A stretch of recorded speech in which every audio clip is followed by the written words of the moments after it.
Capítulo 1. Tive 2 pais, um rico e outro pobre. Um era muito instruído e inteligente, tinha o PhD e fizera um curso universitário de graduação com duração de 4 anos em menos de 2. Foi então para a Universidade de Stanford, para a Universidade de Chicago, para Northwestern University, sempre com bolsa de estudos. O outro pai nunca concluiu o 2º grau.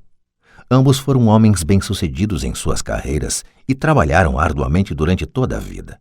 Ambos auferiram rendas consideráveis. Contudo, um sempre enfrentou dificuldades financeiras, o outro se tornou o homem mais rico do Havaí. Um morreu deixando milhões de dólares para sua família e para instituições de caridade e para sua igreja. O outro deixou contas a pagar. Ambos eram homens fortes, carismáticos e influentes. Ambos me ofereceram conselhos, mas não aconselharam as mesmas coisas. Ambos acreditavam firmemente na instrução, mas não sugeriram os mesmos estudos. Se eu tivesse tido um único pai, teria tido que aceitar ou rejeitar seus conselhos. Tendo 2, tive a escolha entre pontos de vista contrastantes, a visão de um homem rico e a visão de um homem pobre. Em vez de aceitar ou rejeitar simplesmente um desses pontos de vista, me descobri pensando mais, comparando-os e escolhendo por mim mesmo. O problema é que o homem rico ainda não era rico e o homem pobre ainda não era pobre. Ambos estavam no início de suas carreiras e lutavam por dinheiro e pela família. Mas tinham ideias muito diferentes sobre dinheiro. Por exemplo, um dos pais dizia: o amor ao dinheiro é a raiz de todo mal. O outro: a falta de dinheiro é a raiz de todo mal. Quando garoto, a influência de 2 pais, ambos homens fortes, era uma situação complicada. Eu queria ser um bom filho e ouvia, mas os 2 pais não falavam a mesma língua. O contraste entre suas ideias, especialmente no que se referia ao dinheiro, era tão extremo que eu ficava curioso e intrigado. Comecei a pensar profundamente sobre o que cada um deles dizia. Muito do meu tempo era gasto refletindo, fazendo-me perguntas como por que ele fala isso, a respeito das afirmações dos pais. Teria sido muito mais simples falar, sim, ele está certo, concordo com isso. Ou simplesmente rejeitar o ponto de vista dizendo, o velho não sabe do que está falando. Porém, tendo 2 pais que eu amava, fui forçado a pensar e escolher um dos caminhos por mim mesmo. Esse processo de escolher por mim mesmo se mostrou muito valioso no longo prazo. Não se tratou simplesmente da aceitação ou da rejeição de um único ponto de vista. Uma das razões pelas quais os ricos ficam mais ricos, os pobres mais pobres e a classe média luta com as dívidas é que o assunto dinheiro não é ensinado nem em casa nem na escola. Muitos de nós aprendemos sobre dinheiro com nossos pais. O que pode dizer um pai pobre a respeito do dinheiro para seu filho? Ele diz simplesmente, fique na escola e estude muito. O filho pode se formar com ótimas notas, mas com uma programação financeira e uma mentalidade de pessoa pobre. Isso foi aprendido pelo filho em sua tenra idade. O dinheiro não é ensinado nas escolas. As escolas se concentram nas habilidades acadêmicas e profissionais, mas não nas habilidades financeiras. Isso explica por que médicos, gerentes de banco e contadores inteligentes que tiveram ótimas notas quando estudantes terão problemas financeiros durante toda a sua vida. Nossa impressionante dívida nacional se deve, em boa medida, a políticos e funcionários públicos muito instruídos que tomam decisões financeiras com pouco ou nenhum treinamento na área do dinheiro.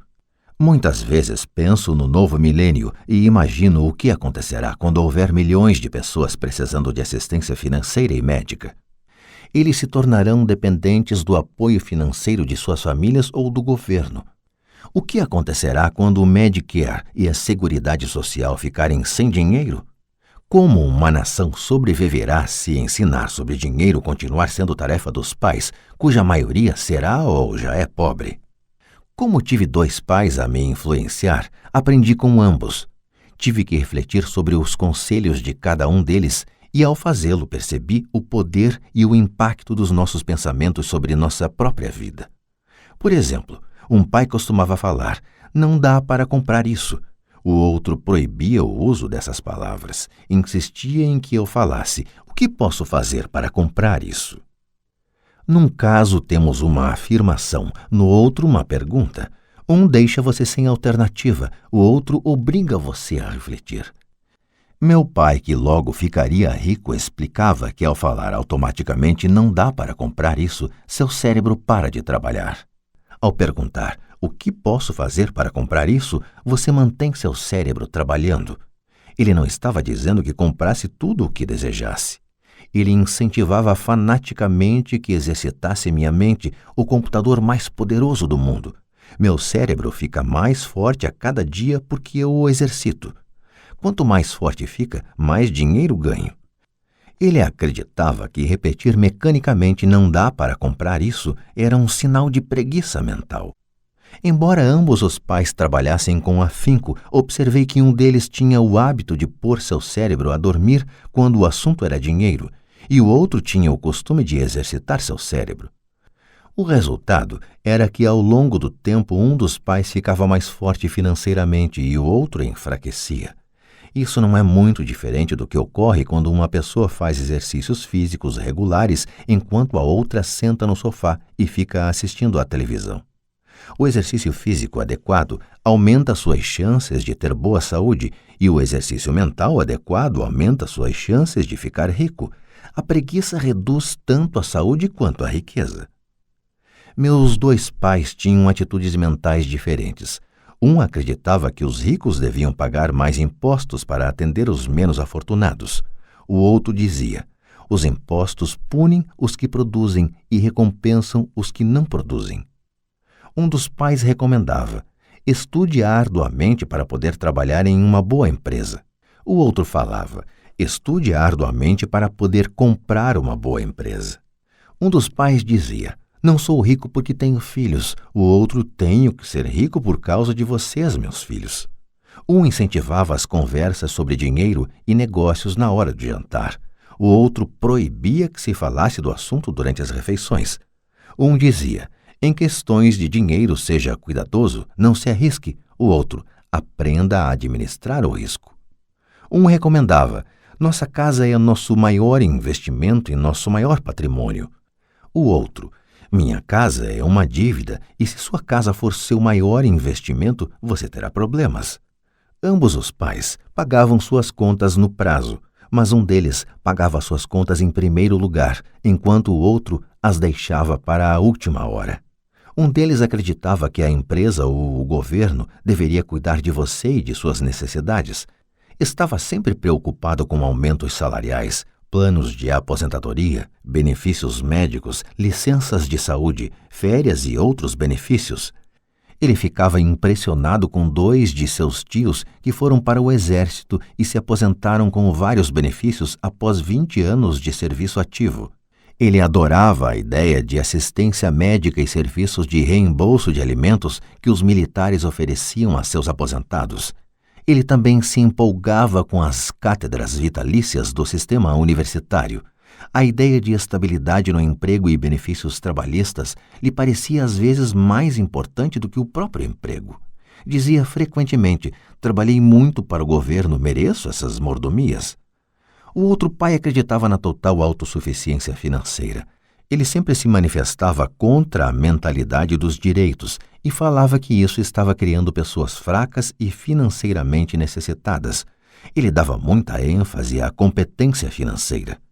Um dos pais lutava para poupar alguns poucos dólares. O outro simplesmente criava investimentos. Um pai me ensinou a escrever um currículo impressionante para que eu pudesse encontrar um bom emprego.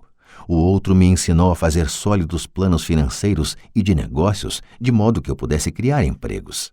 Ter 2 pais fortes me proporcionou o luxo de observar o impacto de diferentes formas de pensar sobre a própria vida. Observei que as pessoas moldam suas vidas por meio de seus pensamentos. Por exemplo, meu pai pobre sempre me dizia: nunca vou ficar rico, e isso acabou acontecendo. Meu pai rico, por outro lado, sempre se referia a si próprio como sendo rico. Ele dizia coisas como: sou um homem rico e pessoas ricas não fazem isto. Mesmo que estivesse totalmente quebrado após um revés financeiro, ele continuava a se considerar um homem rico. Ele se justificava dizendo: há uma diferença entre ser pobre e estar quebrado. Estar quebrado é algo temporário, ser pobre é algo eterno. Meu pai pobre dizia: não ligo para dinheiro, ou o dinheiro não é importante. Meu pai rico sempre dizia: dinheiro é poder.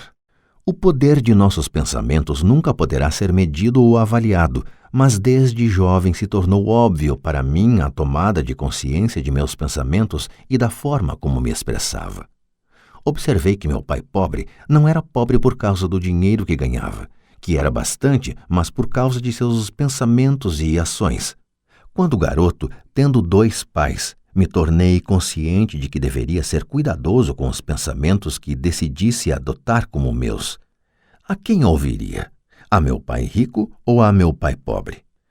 Embora ambos tivessem um enorme respeito pela educação e pelo aprendizado, eles discordavam quanto ao que era importante aprender. Um queria que eu estudasse arduamente, me formasse e conseguisse um bom emprego para trabalhar pelo dinheiro.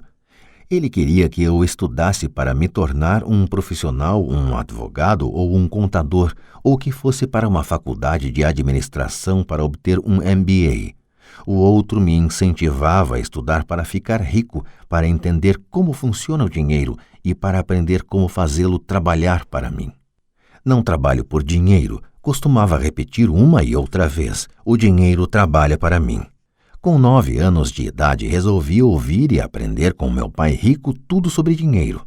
Optei por não dar ouvidos a meu pai pobre, mesmo que fosse ele quem possuísse todos os títulos universitários. Uma lição de Robert Frost. Robert Frost é meu poeta favorito. Embora goste de muitas de suas poesias, a minha preferida é The Road Not Taken. Quase todos os dias recorro às suas lições. The Road Not Taken. O caminho não escolhido. Num bosque amarelo, 2 caminhos se separavam, e lamentando não poder seguir os 2, e sendo apenas um viajante, fiquei muito tempo parado, e olhei para um deles tão distante quanto pude, até onde se perdia na mata. Então segui o outro, como sendo mais merecedor, e tendo talvez melhor direito, porque coberto de mato e querendo uso, embora os que por lá passaram os tenham realmente percorrido de igual forma, e ambos ficaram essa manhã com folhas que passo nenhum pisou. Guardei o primeiro para outro dia, embora sabendo como um caminho leva para longe, duvidasse que algum dia voltasse novamente. Direi isto suspirando: em algum lugar, daqui a muito e muito tempo, 2 caminhos se separaram em um bosque e eu escolhi o menos percorrido. E isso fez toda a diferença. Robert Frost, 1916. E isso fez toda a diferença. No correr dos anos, pensei muitas vezes no poema de Robert Frost. Ao escolher não dar atenção aos conselhos e atitudes quanto a dinheiro de meu pai muito instruído, tomei uma decisão dolorosa, mas foi uma decisão que determinou o resto de minha vida. Com a decisão de quanto a quem dar ouvidos, teve início minha educação sobre dinheiro. Meu pai rico me deu lições ao longo de um período de 30 anos, até que cheguei aos 39 anos de idade. Suas lições pararam quando ele percebeu que eu conhecia e entendia plenamente o que ele estava tentando martelar na minha cabeça, às vezes bastante dura. O dinheiro é uma forma de poder. Mais poderosa ainda, entretanto, é a instrução financeira. O dinheiro vem e vai, mas se você tiver sido educado quanto ao funcionamento do dinheiro, você adquire poder sobre ele e pode começar a construir riqueza.